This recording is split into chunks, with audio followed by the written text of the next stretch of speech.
Early in the morning on the 23rd of December 1942, Hitler ordered Manstein to send the 6th Panzer Division to the west. The all-important airfields of Morozovsk and Tassinskaya were under threat, and these were the priority, as was protecting the flank of all the forces in the south. Group Hollet, or what was left of it, had fallen back to the main rail line in the Morozovsk region by nightfall on the 23rd of December. Badanov's 24th Tank Corps overran a place just north of Tassinskaya, and several flak guns were all that were standing in the way from the place where most of Fiebig's Ju-52s were stationed. Goering told Richthofen to hold Tassinskaya at all costs, which wasn't taken well by Richthofen or Fiebig. In an act of sheer desperation, Hitler ordered a battalion of his new Tiger tanks to plug the gap, which was clearly too little and too late, and this helps explain why he was pulling forces away from Manstein. Such was the crisis that Manstein even suggested withdrawing Army Groups A, B and Don from the Caucasus. Clearly this was the end of the Stalingrad relief effort, which had already failed by this point, yet some authors don't see it that way. The last chance to rescue the 6th Army, a breakout by this army codenamed Thunder, was categorically forbidden by Hitler on 23rd November. No, that's not what happened. It does appear though that Manstein still hoped he could hold onto the Mishkova River and then continue the relief effort at a later date.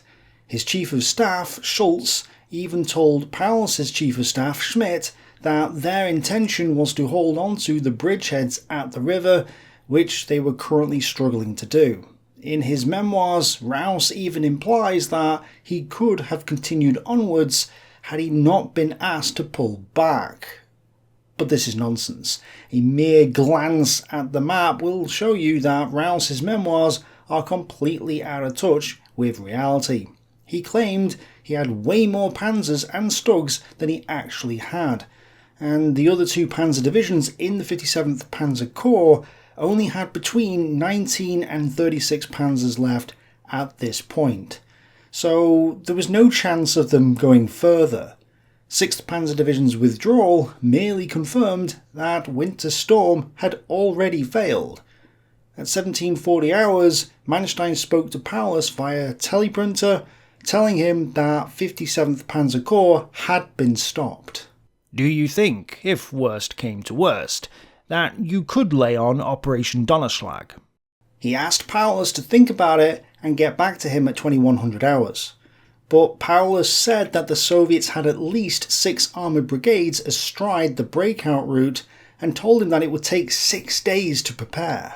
Am I to take it that I am now authorised to initiate Operation Donnerschlag?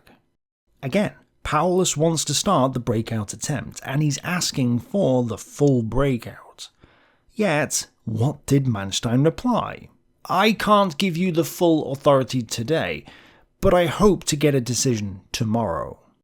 Traditionally, thanks to Manstein's narrative, this has been blamed on Hitler refusing to give permission for the breakout. But Manstein knows he cannot get to Paulus, so there's no point issuing the breakout now. We're well past the deadline at this point. Even if he had told Paulus to launch it, 6 days brings us to the 29th of December, a time when Manstein would be even further away. So this narrative that Manstein painted later in his memoirs, saying he tried to coax Paulus into action, is not what happened at all. And at this point, only one of Paulus's divisions was classed as capable of offensive action, and that was the 29th Motorised Division. The rest were restricted to defensive operations only. The number of battalions in the army had risen over the past few days from 134 to 139, but that was only because Paulus was forced to form smaller and less mobile battalions in order to cover less intensive sectors of the front. His men had also been subsisting on 1,000 calories per day since the 8th of December, which was why they were physically weak. It's hardly any wonder then that on the 23rd of December, the German units inside the Red October factory were ordered to pull back. The 79th Infantry Division was so frail that it simply couldn't hold a front line that was this all over the place. Thus, overnight on the 23rd to the 24th, they fell back to the west. The Croatians were still in the northern parts of the Red October factory, and of course, Chirikov claimed that his men retook the factory on the 24th, but that's not what happened. His men actually attacked empty positions, as the German accounts make clear. And for those of you who've watched the film Enemy at the Gates, it was also on this day that a 15 or 17-year-old Soviet spy, the sources vary, called Sasha Filipov was captured by the Germans and hanged. And yes, the film inaccurately portrays this event as well. On Christmas Eve 1942, after a brief artillery bombardment, the tanks of Baranov's 24th Tank Corps drove onto the airfield at Tatsinskaya. Fiebig was in the signals tower and watched as two transports blew up before his eyes. He gave the order to evacuate, and it was issued just in time.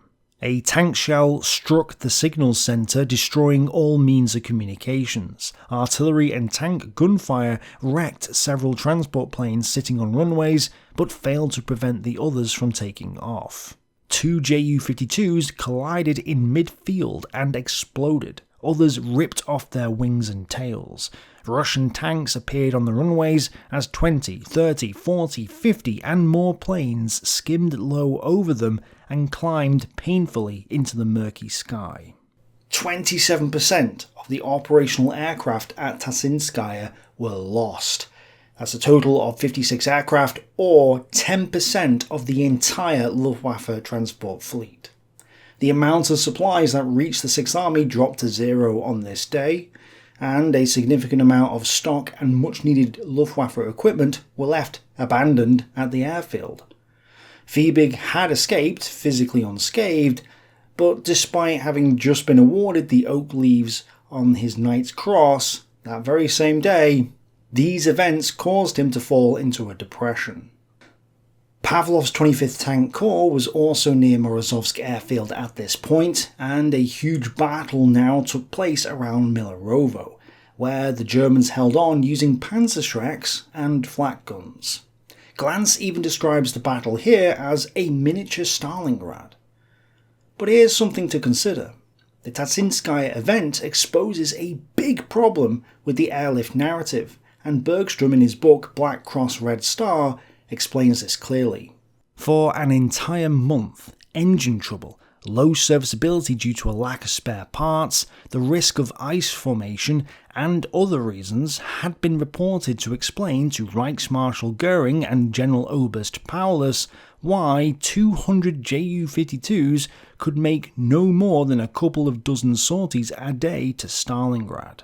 Now, with a cloud ceiling of just 100 meters and in thick ground fog and absolute impossible flying weather, all aircraft that could be saved from the disaster took off within 20 minutes. There are a few possible explanations for this. It can't be because the men weren't motivated to fly to Stalingrad and just wanted to save their own necks, because the pressure from Hitler and the High Command was too intense to allow that sort of slack. And while Fiebig knew the Soviets were on their way and so had prepared his aircraft to leave, that doesn't explain why those prepared aircraft weren't delivering supplies to Stalingrad. Surely it makes more sense to have the planes fly away from the airfield when tanks are near, so sending them to Stalingrad would have been the best option. There's only one explanation that fits. Why would planes be able to take off when needed, but not be used to regularly deliver goods to Stalingrad? It's because they didn't have any goods to deliver. Now, before we look at the evidence, think about it. This would also explain why Yezhenek's calculations were made, but then couldn't be achieved, or why Goering was adamant that the Luftwaffe could deliver the goods, but they didn't. Why the increase in transport planes committed to the airlift didn't really increase the amount of goods being delivered. Like, it just sort of hovers at about 100 tons. It also explains why, even when they were forced to fly from airfields further away, that didn't really impact the airlift significantly enough for this to appear on the charts. It also explains why they ended up delivering random goods they didn't need, like herbs and propaganda leaflets. They obviously didn't have enough ammunition, fuel or food to deliver, and so sent whatever they had spare. It does seem that the pilots didn't want to fly to Stalingrad empty-handed, which is why we also have reports and stats indicating that the transports arriving at Stalingrad weren't fully loaded. I mentioned this earlier in the series. So the issue may not actually be with the Luftwaffe, or at least not entirely. The issue might be the lack of supplies getting to the airfields in order to then be delivered to Stalingrad. And we have significant evidence that the German logistical effort was failing to the point that the 6th Army would have gone hungry even if they hadn't been surrounded. The 6th Army's quartermaster stated before the encirclement that there are food problems, plus other shortages, and that there would be a supply crisis very soon. And I've already given plenty of examples of this in previous episodes, but here are some updated facts. A report sent to Beria by the NKVD on the 30th of December explained that the Romanian and Italian prisoners that they had taken hadn't been fed by the Germans for at least 6 to 7 days, and in some cases up to 10 days, before being captured by the Soviets. Manstein admits in his memoirs that all the supplies for the Romanian 3rd, German 6th, 4th Panzer and Italian 8th armies came through the same town in Ukraine, a huge bottleneck, and that the Axis were at a severe logistical disadvantage compared to the Soviets due to this. The tank battle of Verkhney Kumsky, the thrust towards Stalingrad, everything is over. No day on which there wasn't any fighting. No water, little food. The entire village in flames, our own casualties rising by the hour, attack and counterattack again and again. Why was there no water and little food? These guys were outside the pocket. Could it be that their logistics were at breaking point? There is also the case of a Focke-Wulf 200, which was a huge aircraft capable of carrying something like 4 tons of supplies over much longer distances than the Ju-52s. This particular aircraft was stationed at Stalino, which was 300 kilometers from Stalingrad, further than any of the other airfields used for the airlift. Bergstrom says this was because it was close to the railheads, where large stocks of supplies could be brought forward. If the logistical problems weren't a factor, then you'd expect this aircraft to operate from airfields closer to Stalingrad, where it could potentially deliver 4 tons of supplies twice a day, rather than just once per day at the airfield further away. The fact that it was based further away and near the railheads, using up more precious fuel, suggests that there were supply problems in the rear. The Ju-52s couldn't operate further away than the closer airfields, so that's why they couldn't be pulled back to Stalino. Finally, we do have another airlift to compare it to, the Tunisian airlift, which was going on at the same time. Very similar numbers of aircraft, very similar distances to the airfields, and very different results. In November and December 1942, 320 total committed aircraft, not all from day one, had delivered 10,000 tons to Tunisia, plus 41,768 troops. Now, they weren't able to supply the forces they shipped over there, and they lost 120 aircraft in the same period, so it wasn't worth it. However, the point is that the Tunisian airlift operated way more efficiently than the one at Stalingrad. And there were only 2 real differences, the logistics and the weather. Western Europe had a much better transport network than the Eastern Front did. It was also closer from Berlin to Tunisia than it was from Berlin to Stalingrad, and even closer from the Ruhr to Tunisia than to Stalingrad. So this would explain why they could deliver so much more to Tunisia than they could to Paulus. But for those of you thinking it's the weather, you may be surprised to learn that the weather may have actually helped the Stalingrad airlift. The transports could use the bad weather to hide from the Soviet fighters, which they couldn't do against the Western Allied fighters. And sometimes when the weather cleared, the German transports didn't increase the number of flights. For example, on the 4th of January, it wasn't great flying weather, and 81 Ju-52s took off, and on the 5th, the skies cleared, and both sides therefore sent up more planes on the 5th, with the sole exception being the number of German transport aircraft. No Ju-52s took off at all, supposedly due to icing, which makes no sense at all. So we have examples where the weather didn't actually impact the airlift in the way you would think, suggesting that something else was going on. Maybe the issue here isn't entirely with the Luftwaffe, but with the logistics chain going to the airfields. We know that the German railways were struggling during the winter. So is it unthinkable that they couldn't deliver goods to the airfield at Tatsinskaya, which was 2,000 kilometers from Berlin in a straight line? Now, you might ask, but if this was the case, then why did nobody say this was the issue in their memoirs or their diaries? Well, you can't blame Madman Hitler or Goering if it's not really the Luftwaffe's fault that the airlift failed. We know that Manstein, Raus and others were willing to lie, I've called them out several times now, so is it unreasonable to assume that foul play is going on here as well? As Sanders said before, the 6th Panzer Division wasn't receiving sufficient water, food or ammunition, and they were outside the pocket even though Manstein supposedly had thousands of trucks ready to deliver supplies to the 6th Army. It doesn't really sound like the generals were being honest, and it does sound like the logistics issues were impacting everyone, including the airlift. Also, we basically only have Richthofen's and Fiebig's diaries for the airlift, and they were the guys focusing on keeping it operational. It could just be the case that these individuals didn't consider the logistical situation or didn't think it was their problem, or they had just become so used to the problem that they didn't mention it, or didn't realise that this was the main issue. Their frustration with the high command might also be a reflection of this, even if they didn't state it directly. So I don't think that we can just rule out the logistical issues solely based on Richthofen's and Fiebig's diaries. The only counter to this might be, if the planes could take off but didn't because they didn't have enough supplies, then why didn't they just fly to Stalingrad without cargo just to pick up all the wounded lying at Potomnik? And again, I think this could be explained by not wanting to waste their limited fuel, also as a result of the logistics issues, and also not wanting to turn up empty-handed. I mean, how disappointing and embarrassing would that be?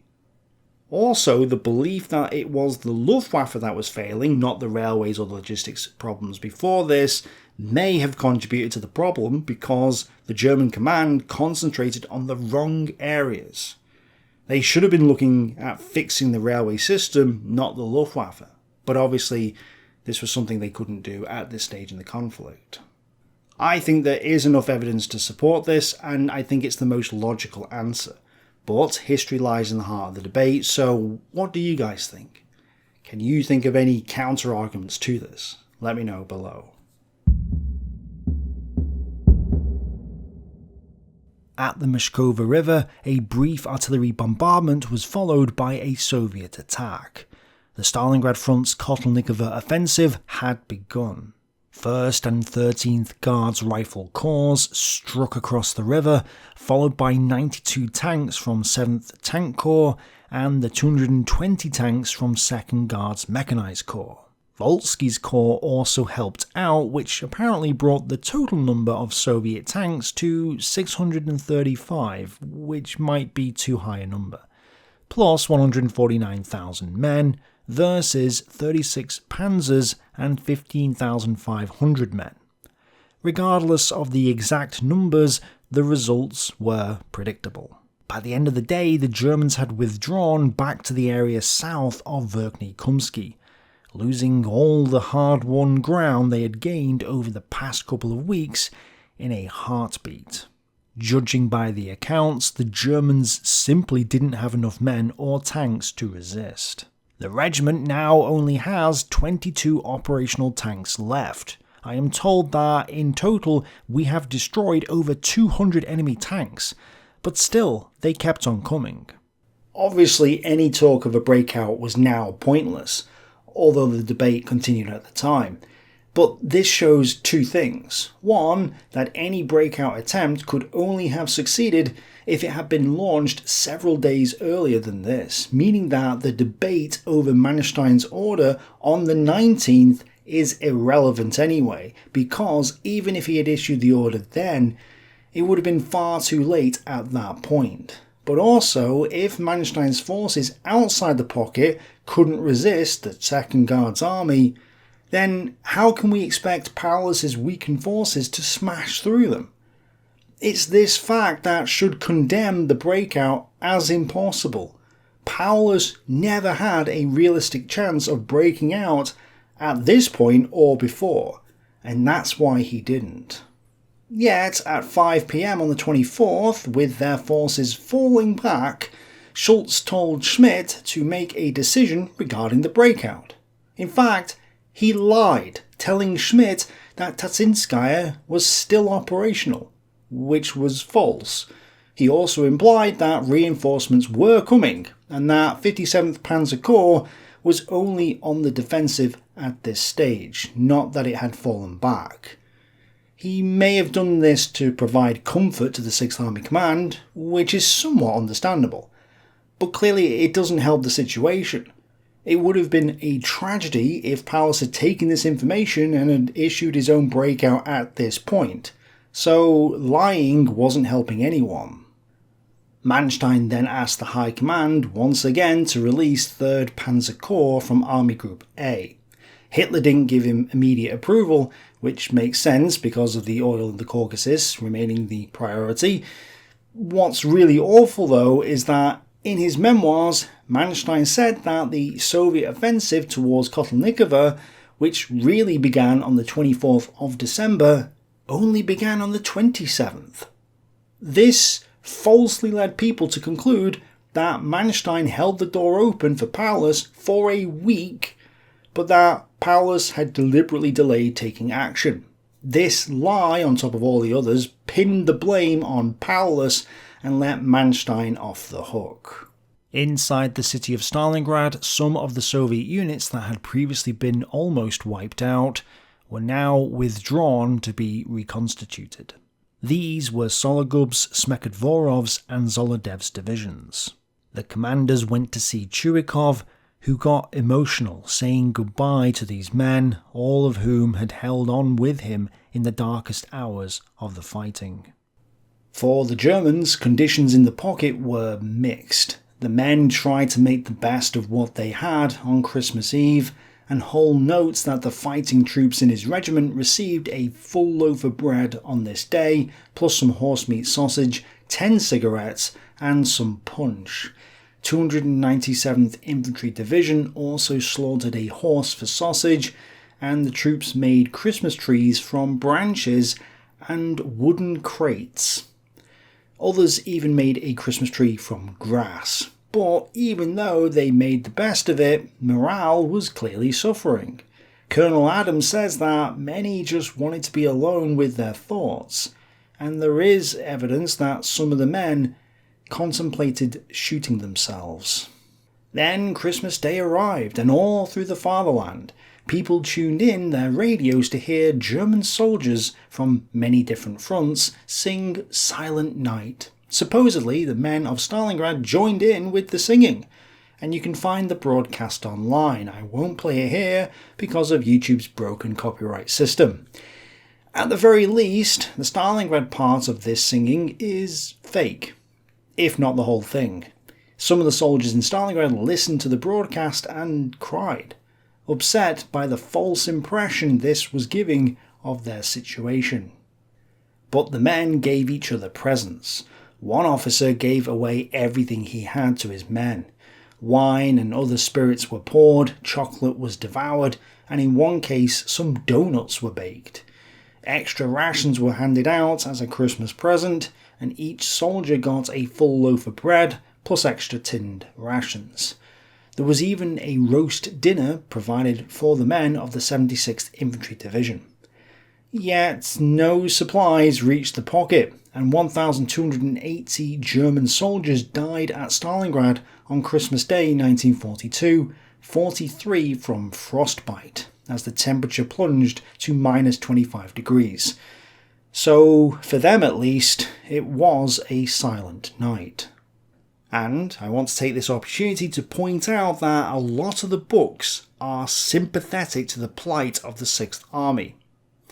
It's not good to see people suffer, and starvation is obviously a terrible thing to go through. However, we must remember that many of the men fighting at Stalingrad were criminals of the lowest order. They had pillaged and arred their way across the Eastern Front. They had lived off the land, stealing the food, clothing and lives off the peasants, and shipped thousands of civilians to the slave labour camps of the Reich. I know there will be people saying that the 6th Army was innocent, but we have evidence of Hitler ordering the 6th Army to destroy his previous order regarding the murder of sabotage groups. We also know that Walter von Reichenau, the previous commander of the 6th Army, had issued the Severity Order in October 1941, which targeted Jews. This order was circulated to all the army commanders in the East. He was also praised for sending his troops to cooperate with Otto Rausch's Einsatzgruppen C. So, the 6th Army wasn't at all innocent. As the German troops were going hungry at Stalingrad, their Russian prisoners at Gumrak and Voropanovo were currently eating each other, as they had only received some rotten corn from the Stalingrad grain elevator. Stalingrad's civilian population had been sent to the camps, and many had already perished, something we'll discuss at the end of the series. When the Soviets liberated Kotelnikova in a few days' time, the civilians told them of 300 girls and boys being sent off to Germany as slaves. They also said there had been a lot of R-ing. Admittedly, this may have been 4th Panzer Army rather than 6th Army, but some of the units in the pocket were from the 4th Panzer Army, so when we hear about the terrible conditions the troops in the pocket were facing, we must remind ourselves not to be too sympathetic to their plight. South of Stalingrad, the Soviets advanced, with 2nd Guards Army reaching the Aksai River, and 51st Army racing even further south. Apparently, it was only at this moment that the Germans confirmed that 2nd Guards Army was the one attacking them, and if this is the case, then it shows just how outmatched the Germans were at this time. On the 25th of December, it was all over. We are hopelessly outnumbered and in many respects technically inferior. Superior leadership, morale and training alone is not sufficient without ammunition, fuel, food, water and spare parts. The Russians are wearing us down. The infantry here is already broken, and the sole appearance of a Russian armoured car is enough to cause entire picket lines of tired, exhausted Lancers to fall back. Sander was wounded the next day and ended up being sent to the rear. Manstein also sent a message to Hitler detailing the situation, confirming that the relief operation was dead and insisting that Army Group A be withdrawn from the Caucasus. Hitler wasn't impressed, and his relationship with Manstein soured. Once again, on the 26th, no supplies reached the 6th Army until the late evening, causing Paulus to complain to Manstein, saying, "It is the best flying weather here, but still no planes." He said the army would collapse if they didn't get more supplies plus 250 men per day as replacements. And in the afternoon, he still spoke about Donauschlag, saying it wouldn't be feasible unless a corridor was established by the outside forces, indicating that the 6th Army had no idea what was going on outside the pocket. The bread ration was reduced to 2 ounces per day on the 26th of December. They were given less than a quart of vegetable soup at midday, and either tinned food or a second bowl of soup in the evening. There was no fat left because stores had already run out. Another source suggests that the rations were 200 grams, 7 ounces of bread, by late December, with 200 grams of horse meat, 30 grams of fat, and 3 cigarettes per day. So maybe local stores were doing better than the official ones. For comparison's sake, the inhabitants of Leningrad during the frightful siege in the winter of 1941-42 subsisted on daily rations ranging from 7 to 12.2 ounces for workers and their dependents, while soldiers defending the city received 17.6 ounces of bread.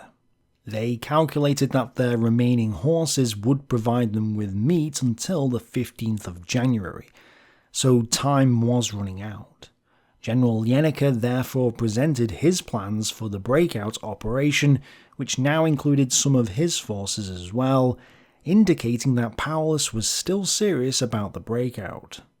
The problem was that the relief forces were now busy retreating towards Kotelnikovo, trying to escape the Soviet juggernaut. The collapsing Romanian units on their west flank were now reduced to the strength of just 1 battalion, and the Popescu cavalry group was effectively wiped out by this point. The only things slowing the 2nd Guards Army down were a flak regiment deployed with 17th Panzer Division, and the lack of fuel brought on because they had outstretched their logistics. Otherwise, the advance was going smoothly, and a breakout was simply off the cards.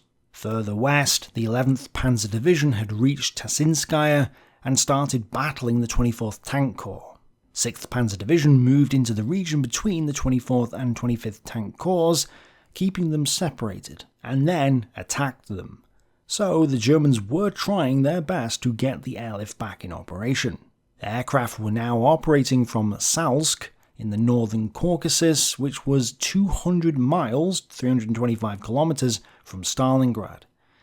This lengthy distance meant that the transports had to carry additional fuel, which meant less supplies could be delivered per aircraft, even though this doesn't seem to have impacted the numbers delivered.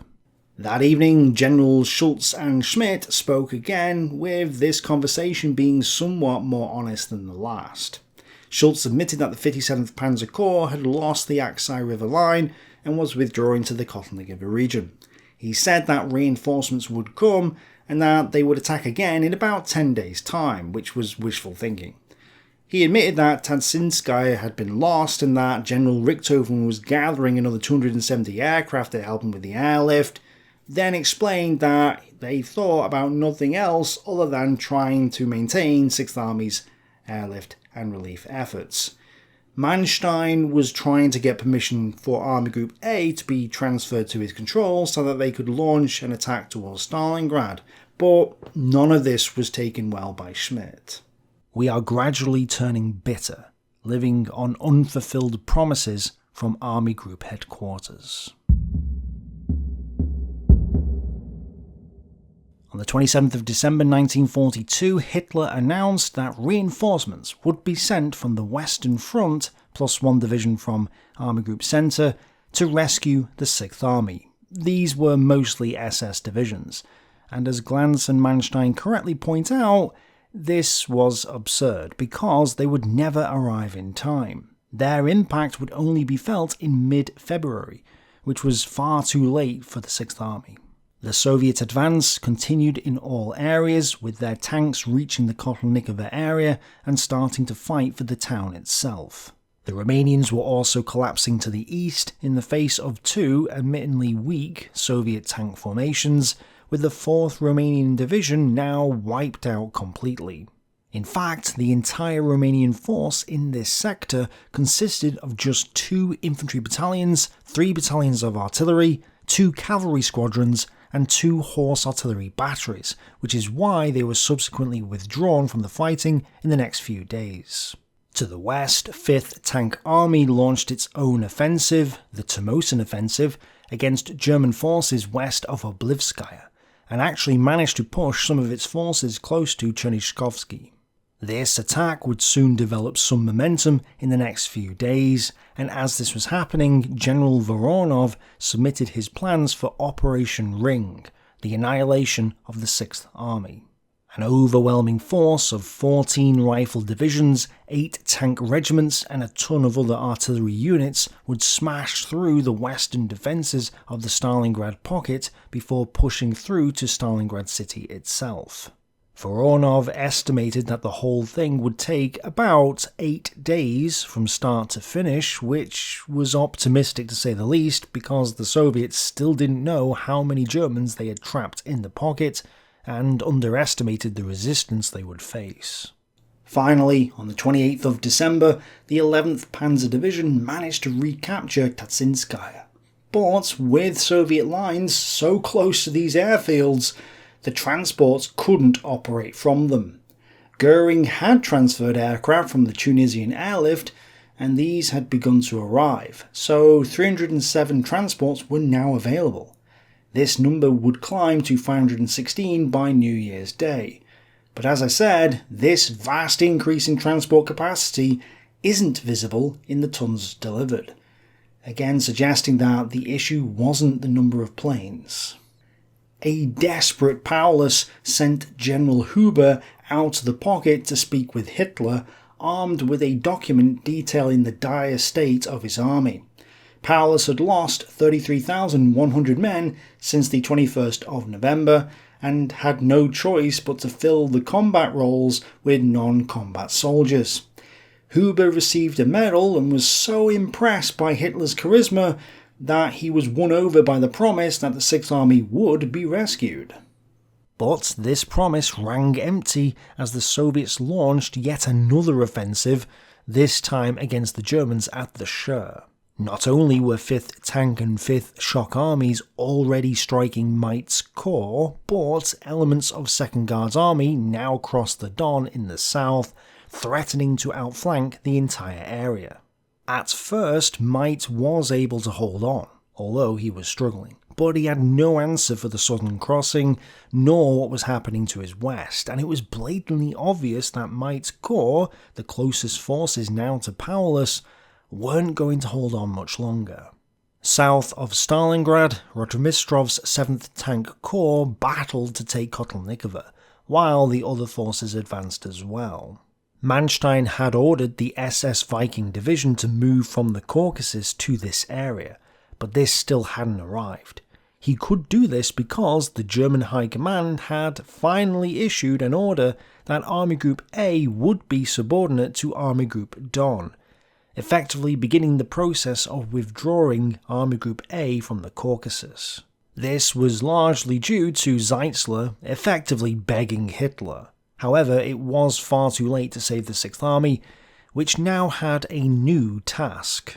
The formation of a new defensive position in the southern sector depends upon our holding on. I am responsible if Army Group A suffers the same fate as us.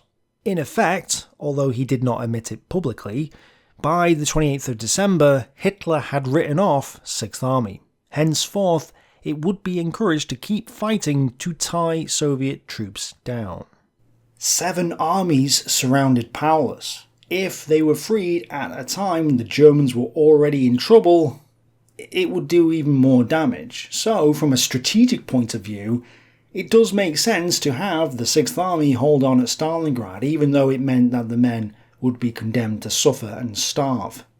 Had they surrendered now, it's likely many of them would have seen Germany again after the war, something we'll talk about in the future. The fighting continued throughout the next day, and in the late evening of the 29th of December, Kotelnikovo fell to 7th Tank Corps and the supporting units. The 2nd Guards Army had also fully secured the bridgehead over the Don, and had moved 3rd Guards Cavalry and 2nd Guards Mechanized Corps over the river in preparation for the next day's operations. Also on this day, Wooster, the artilleryman who had been on leave since the middle of September, flew back to the Stalingrad pocket after insisting that he return to his unit through some sense of duty. But he soon regretted it after stepping off the plane and seeing all the wounded lying at the airfield, without a medic in sight. He described the scene as chaos, and couldn't believe that the Wehrmacht had been reduced to this. As the men at the airfield told him, there was no going back now. He had bought a one-way ticket to hell. On the 30th then, Group Kriesia advanced eastwards against Intervention Group Bassonia, a small and hopeless force that had no chance of stopping them. 11th Panzer Division raced up from the west to try and plug the gap, and in the south, the Soviets also advanced even further. Paulus therefore told his officers, "The army, without becoming alarmed, must be prepared for the fact it must hold the fortress for the next several weeks. The breakout has been temporarily postponed." He encouraged his men to prepare fallback positions and train rear services men to be infantry, placing General Lachmann of the 14th Panzer Division in charge of this process. Such was the desperation that he had no choice but to start pulling away forces allocated to the breakout.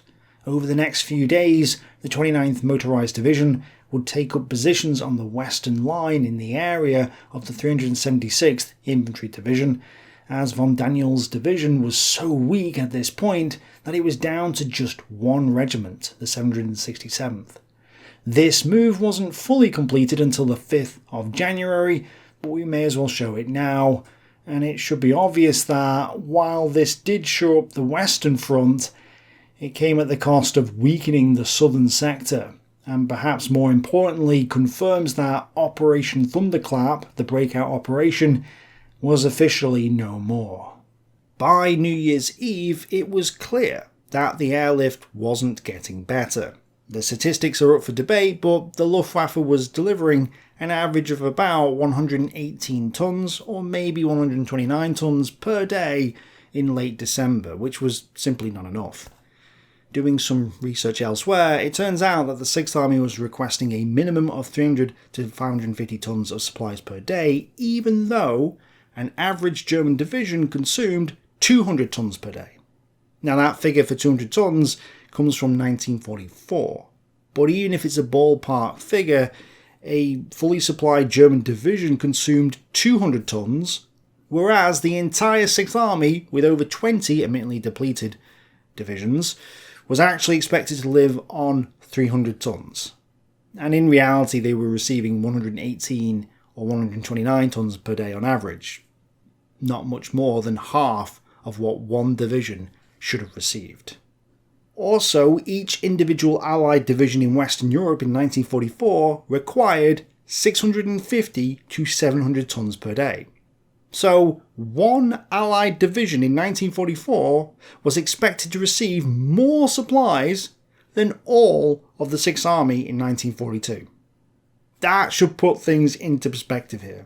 Worse, the 6th Army's senior quartermaster described the dubious contents of the airlift supplies, which included contraceptives, sweets, herbs and peppers, plus propaganda pamphlets. Toilet paper was also delivered.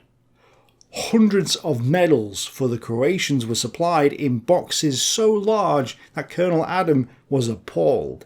2 tons of mail was sent to the pocket per day, which was good for morale, but again, surely the priority was the food and ammunition.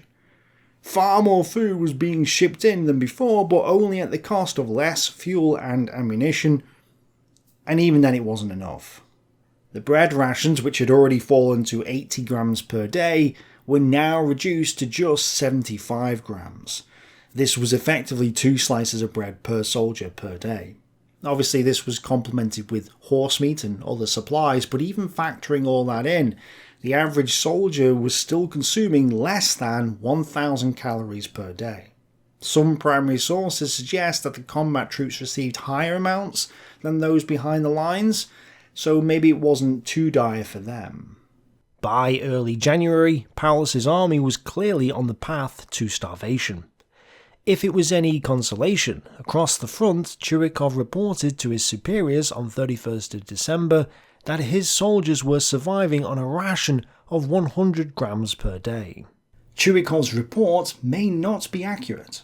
Other evidence says that the footbridge and the freezing of the Volga had resulted in cases of American canned goods littering Soviet foxholes at Stalingrad by this point. So maybe Chuikov had delivered a false report in the hopes of receiving even more supplies. Either way, what wasn't a consolation to Paulus was that Meight's corps had now basically collapsed. They tried to retreat to previously prepared fallback positions, but Soviet cavalry beat them to them, and so Nizhny Cherskaya fell to the Soviets.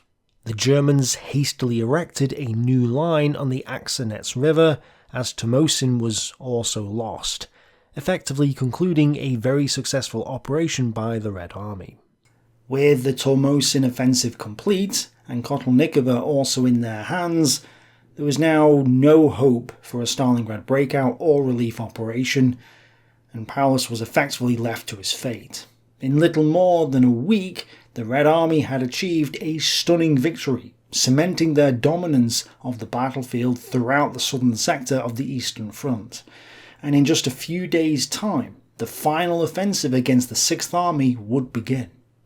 We'll see the start of that operation next time. Thanks for watching, bye for now.